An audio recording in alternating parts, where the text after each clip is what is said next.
South African Tourism First Ever Ubuntu Awards. We're truly delighted that you could join us this evening as we recognize your own innovative contributions to marketing and selling South Africa as a world-class destination. While he was in South Africa the last time, Bob captained a U.S. golf team against a team from South African tourism led by Jamu. Who won, Jamu? We were very hospitable. We allowed the guests to win. Oh. That's Ubuntu. See, I told you I was going to ask you at least one question. I did. And now I would like to invite the Honorable Minister of Tourism, Martin Islan Shalvik.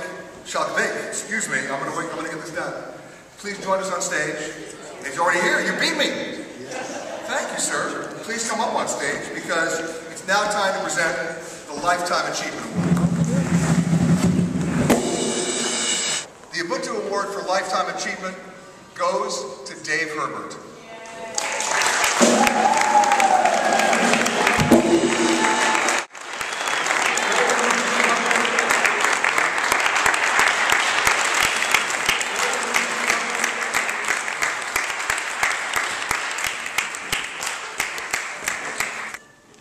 Great. You have to stand there while I read this now. You have to suffer through this now. David is a British-born South African who lives in the United States and Africa.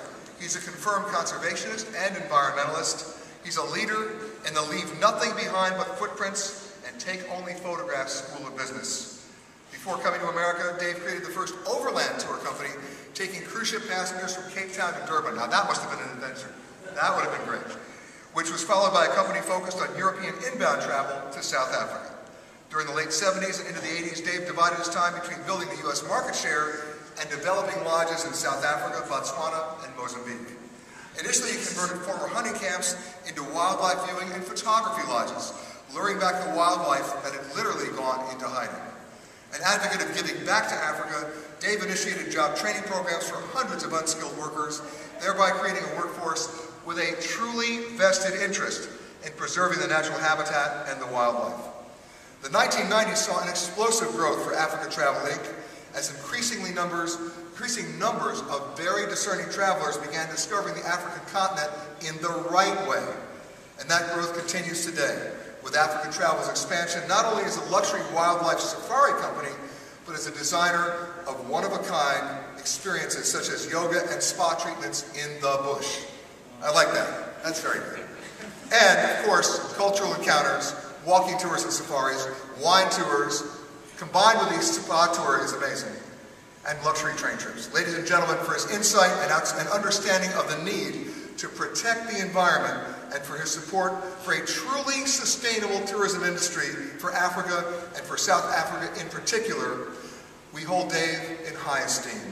It is with great admiration that South African Tourism presents him with their Ubuntu Award for Lifetime Achievement.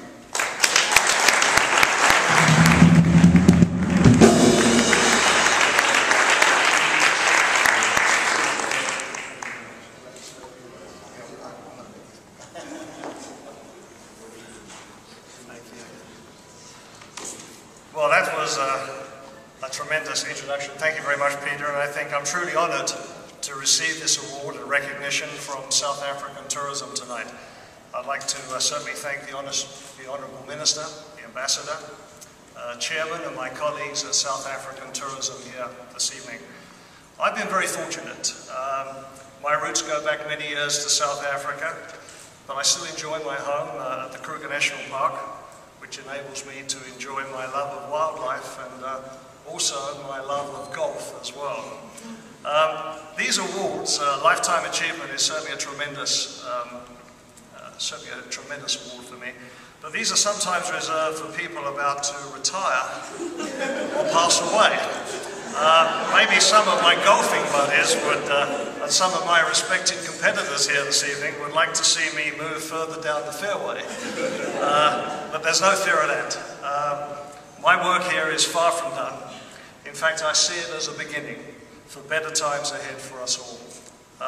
I say that because when I first visited the USA on a South African tourism workshop in the early 70s, I was a delegate then, and back then only 8% of Americans possessed a passport. I saw that as a huge potential then for promoting tourism to South Africa. And this led me to establish my first office in the USA on April the 1st, 1976, April Fool's Day. I've been chasing that potential for these past 34 years, along a bumpy road, I might mention, and it's very satisfying to witness South Africa today as an established and growing destination for USA travelers. Today, three times as many Americans now have passports. That's 3 times the potential for us all. So we're so well positioned to take off, and as we all say, South Africa is not a destination, it's an experience. I haven't been alone, and I do wish to recognize and thank the many people who have helped me along the way, not only present and past members of South African Tourism, South African Airways, but also my staff, my many colleagues and my respected competitors who have pushed me along. My work is not complete. With many fine companies here tonight, and travel agents, and many throughout the USA and North America, I believe we collectively should make this commitment to grow this market to be the #1 producer of travelers to South Africa within the next 2 years.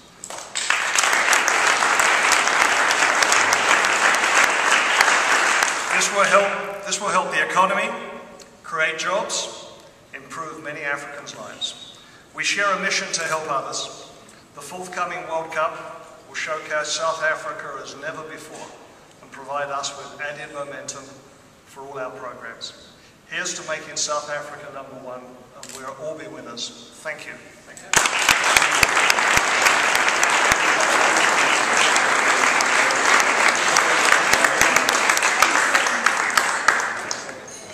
One note about what David just said about the number of passports.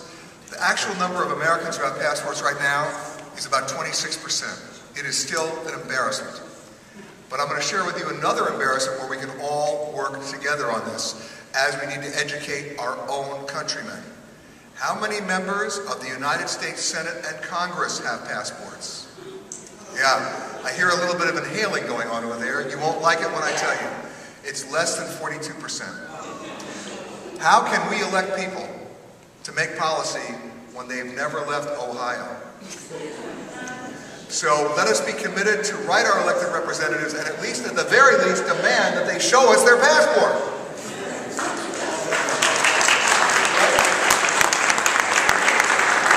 Because as David said, look how far we've come from 8% to 26%.